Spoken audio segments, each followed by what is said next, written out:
Sensitive হ'লে অলপ অসুবিধা হ'ব মই নাজানো আচলতে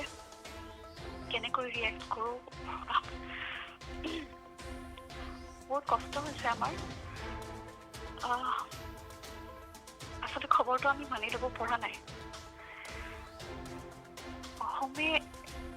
এগৰাকী প্ৰতিভাৱান অভিনেতা হেৰাইছে সঁচা কিন্তু আজিৰ তাৰিখত আটাইতকৈ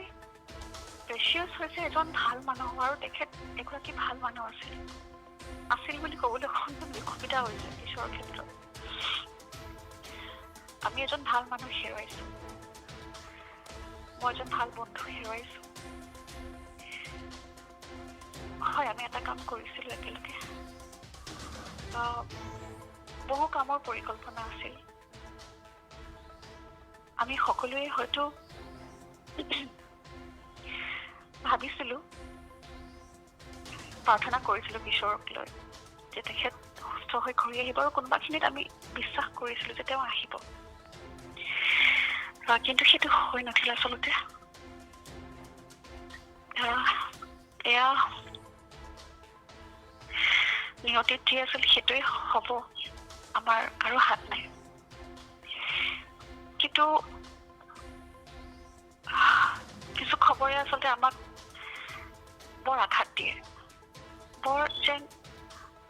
কিবা নিজৰ কাৰোবাক হেৰুৱাইছোঁ নিজৰ কিবা লছ তেনেকুৱা অনুভৱ হয় জীৱনৰ কিছু ঘটনাই দিয়ে আমাক তেনেকুৱা অনুভৱ কৰায় হয়তো তাৰে মাজৰ আজিৰ ঘটনাটোৱে মোক তেনেকুৱা কৰিছে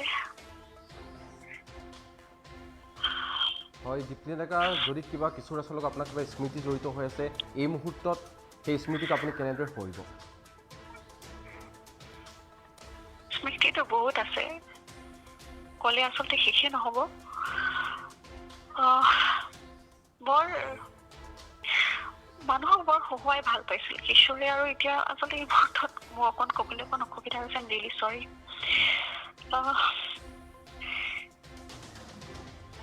তেখেত বৰ জীৱনক ভাল পোৱা এজন ব্যক্তি আছিল বৰ পজিটিভ যি হয় দেখা যাব যি হয় কৰিম সেই ধৰণৰ এটা এটিটিউড ইনফেক্ট হয়তো আমি সকলোৱে দেখিছোঁ তেখেত কি ধৰণে যুঁজি আছিল ইমান পজিটিভলি যেন তেখেতৰ মুখত একো কষ্ট নাই একো দুখ নাই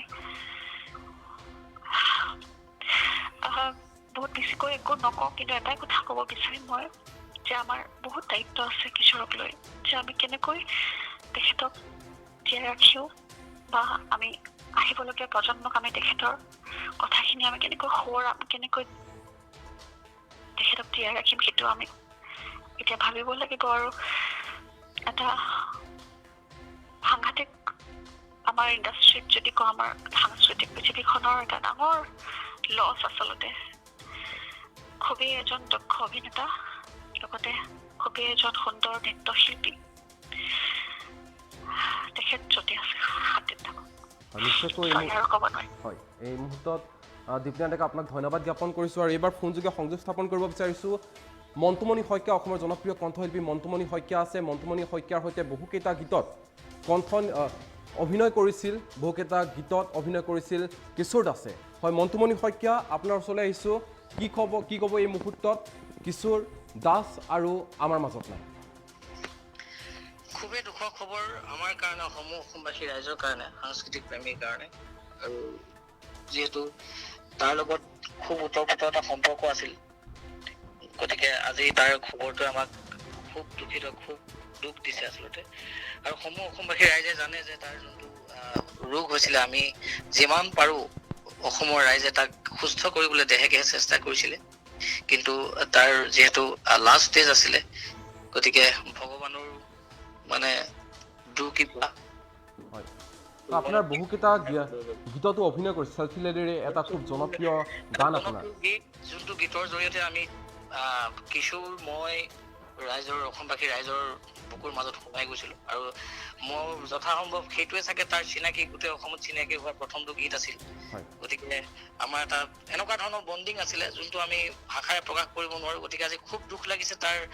বিদেশী আত্মাৰ চিৰশান্তি কামনা কৰিছোঁ হয় কিশোৰ দাসৰ সৈতে আপোনাৰ যিহেতু বহু অন্তৰংগ মুহূৰ্তও আছে এই মুহূৰ্তত আপুনি কিবা স্মৃতি এনেকুৱা আছে নেকি যি নেকি এতিয়াও আপোনাক আমনি কৰিব? নিশ্চয় মই কিছুদিনৰ আগত তাৰ লগত ভিডিঅ' কলত কথা পাতিছিলোঁ আৰু ভিডিঅ' কলত কথা পাতোঁতে সি খুব তেতিয়াও হাঁহি মাতি আছিলে আৰু এটা কথা একদম মোৰ বুকুৰ একদম এতিয়া মাজত একচুৱেলি কেনেকৈ ক'ম এতিয়া, সি কৈছে যে মনটো এটা নতুন গান এটা কৰক, মই গৈয়ে শ্বুটিং কৰিমগৈ গৈ।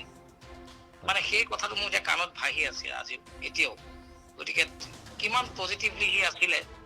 সেইটো আমি আচলতে ভাবিবই নোৱাৰোঁ, সি ইমান শক্তিশালী হৈ আছিলে। নিশ্চয়কৈ এই মুহূৰ্তত ধন্যবাদ জ্ঞাপন কৰিছোঁ আপোনাক। আৰু টাইম ইটৰ